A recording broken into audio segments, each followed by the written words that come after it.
Korupsi sudah bukan lagi hal baru di telinga kita semua.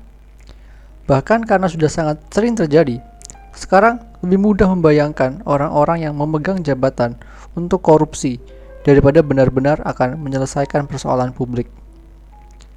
Karena hal ini juga, terdapat banyak perdebatan bagaimana hukuman yang pantas bagi mereka yang terbukti melakukan korupsi atau para koruptor. Ada yang mengatakan perlu merampas semua hartanya. Bahkan beberapa setuju pemberlakuan hukuman mati bagi koruptor. Meskipun begitu, muncul pertanyaan lain. Apakah dengan memperkuat dan mempertegas nilai hukuman mampu menekan pelanggaran korupsi? Pertanyaan ini penting sebab kejahatan korupsi tidak bekerja secara langsung, layaknya pembunuhan atau perampokan ketika seseorang kehilangan harta atau nyawanya.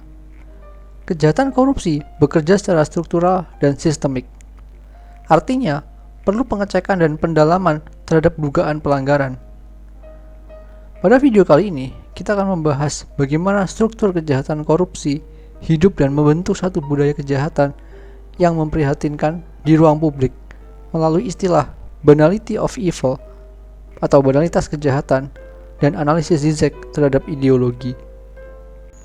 Sebelum masuk ke pembahasan, kalian bisa bantu channel ini dengan like dan subscribe, karena masih bakal ada pembahasan menarik melalui teori-teori filsafat lainnya. Terima kasih.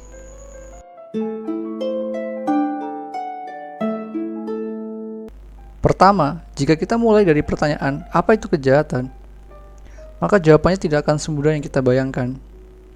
Untuk memahami kejahatan, setidaknya kita perlu menaruhnya pada cara pandang praktis bagaimana suatu kejahatan mungkin dilakukan. Pada bukunya Violence, Zizek secara tidak langsung menunjukkan cara kerja kejahatan melalui violence, kekerasan, kekejaman.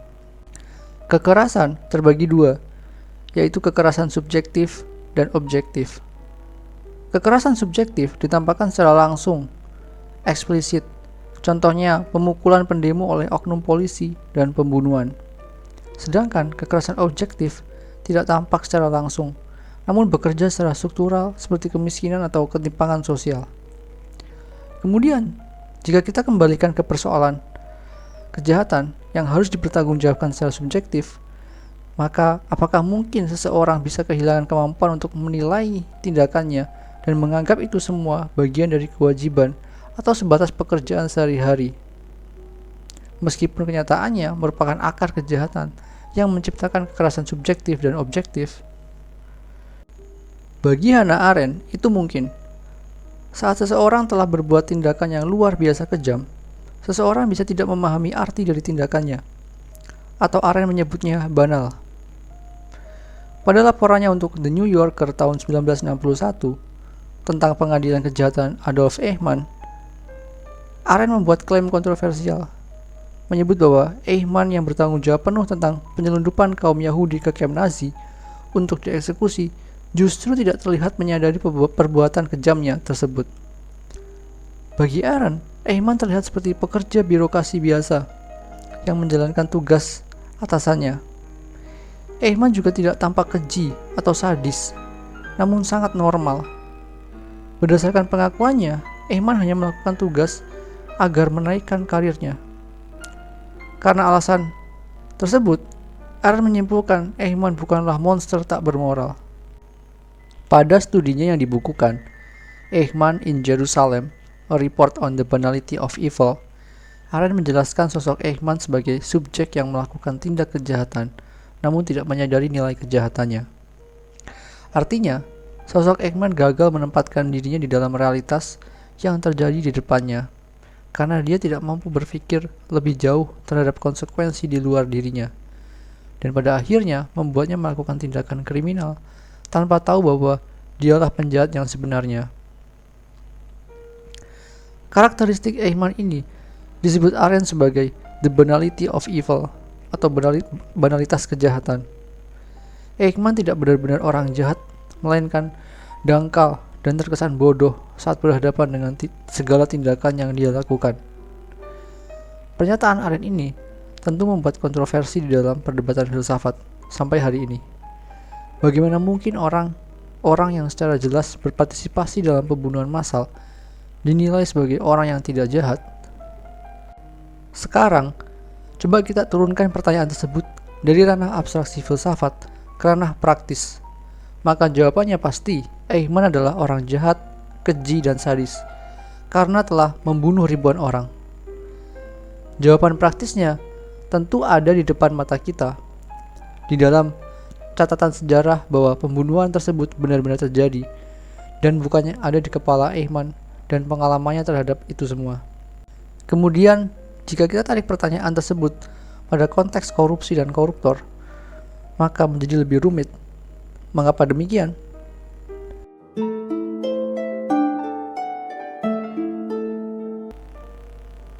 Para koruptor tidak sama dengan para pembunuh yang secara nyata terjadi di sekitar kita.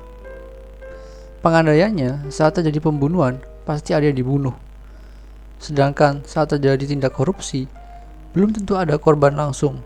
Mungkin korbannya ditunda dan disiksa perlahan secara simbolik. Analogi yang paling mudah untuk memahami tindak korupsi adalah dengan membandingkannya dengan tindak pencurian. Korupsi dimengerti sebagai pencurian, namun bukan pencurian biasa. Pencurian pada umumnya dimengerti sebagai tindakan mengambil hak orang lain karena kebutuhan praktis ataupun simbolik. Contohnya, kebutuhan praktis yaitu saat orang kelaparan atau mempunyai tagihan utang, si pencuri akan mengambil makanan atau uang orang lain. Sedangkan kebutuhan simbolik yaitu seperti mencuri hal bernilai ekonomi tinggi, misalnya iPhone, namun tidak digunakan untuk kebutuhan praktis, melainkan untuk mendapatkan pengakuan sosial. Dalam konteks ini, secara praktis maupun simbolik, bahkan tindakan kriminal seperti pencurian masih didasarkan atas pemenuhan kebutuhan. Sedangkan, korupsi adalah pencurian bukan pada perseorangan atau kelompok orang, melainkan negara dan institusi. Jadi, seorang koruptor bukanlah orang biasa yang kekurangan kebutuhan dasar kehidupan. Mereka adalah orang-orang yang secara formal sudah diakui dan pastinya negara sudah menjamin kebutuhan dasar hidup mereka. Jika mempertanyakan tentang adanya kebutuhan praktis dan simbolik mereka, keduanya hampir tidak relevan, sebab kebutuhan praktis mereka sudah terjamin. Kemudian secara simbolik, para koruptor kakap bukanlah orang yang dikenal luas di masyarakat umum. Sebut saja kasus korupsi Ashabri dan Jiwasraya, atau mega korupsi terbesar di Indonesia oleh Surya Darmadi. Mayoritas masyarakat tidak akan tahu siapa dia sampai masuk di berita teratas sebagai koruptor. Dalam kondisi ini, bahkan uang puluhan triliun yang dia dapat pun juga tidak berarti banyak baginya. Uang-uang tersebut tidak lagi menyelesaikan masalah praktis atau simbolik yang dia miliki. Gampangnya, korupsi selalu identik dengan nilai surplus. Kejahatan para koruptor sejatinya terletak pada nilai surplus yang tidak masuk akal secara praktis ataupun struktural simbolik. Nilai surplus tersebut pada akhirnya yang membuat para koruptor terlepas dengan realitas di depan mata mereka. Apa yang ada di dalam pikiran mereka tidak lebih hanya tentang kerja dan memperbanyak uang terus-menerus. Meskipun di sisi lain mereka melupakan dimensi lain yang secara tidak langsung terkena dampak nyata dari perbuatan mereka, para koruptor tidak lagi melihat tindakan mereka sebagai kejahatan. Meskipun bisa dibilang mereka membunuh rakyat secara tidak langsung. Namun mereka tidak malu dan tidak merasa punya tanggung jawab moral dengan perbuatan mereka. Para koruptor adalah sosok banal, penjahat sebenarnya yang lebih nyata daripada sebatas kekerasan subjektif di sekitar kita. Para koruptor tidak hanya membunuh masyarakat secara langsung, tetapi juga membunuh secara simbolik, yaitu terhadap imajinasi masa depan yang lebih baik.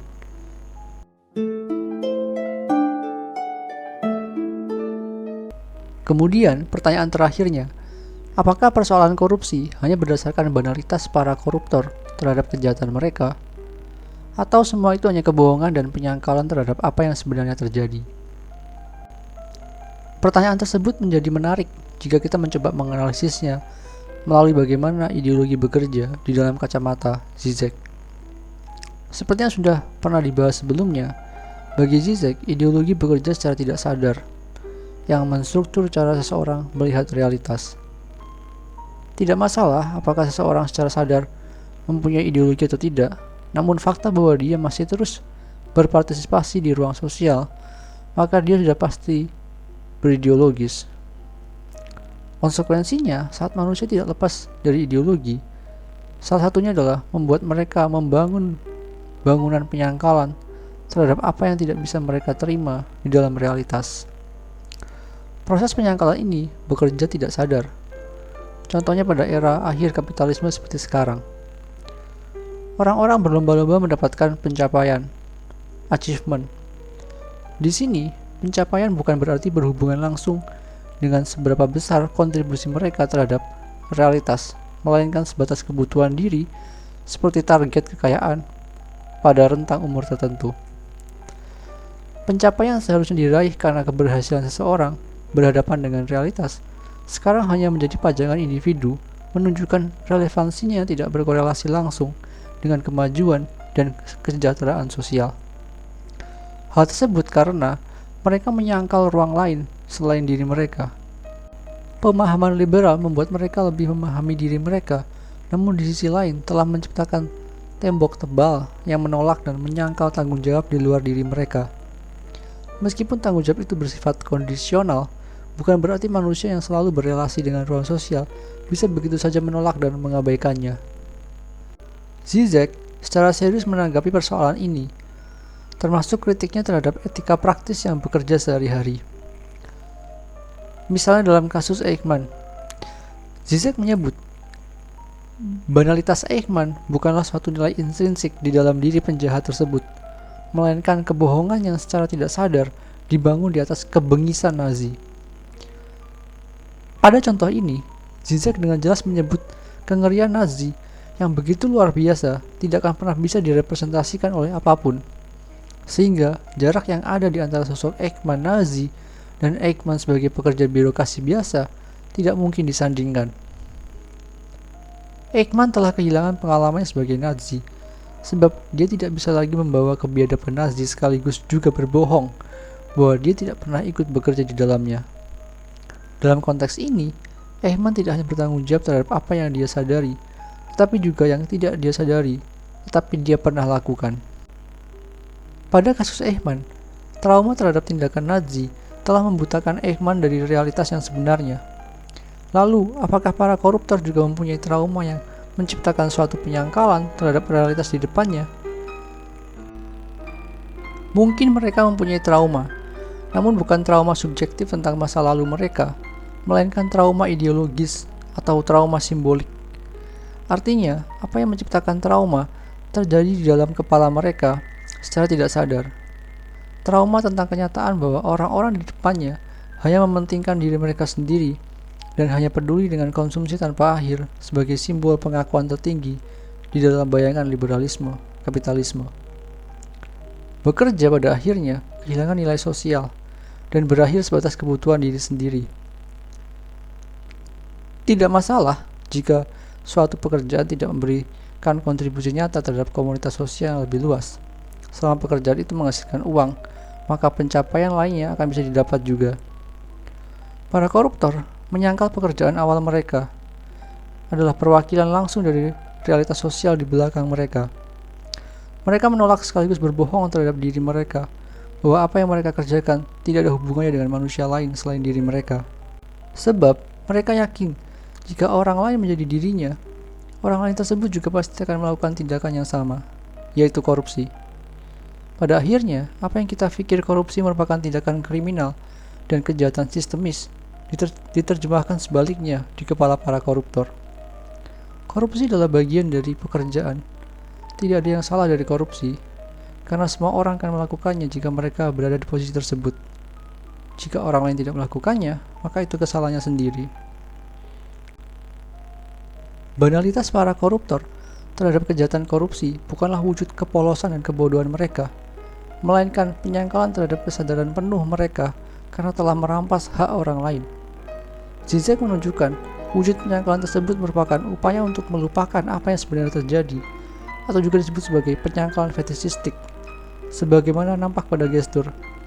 Saya tahu, akan tetapi saya tidak ingin untuk mengetahuinya bahwa saya tahu, jadi saya tidak tahu.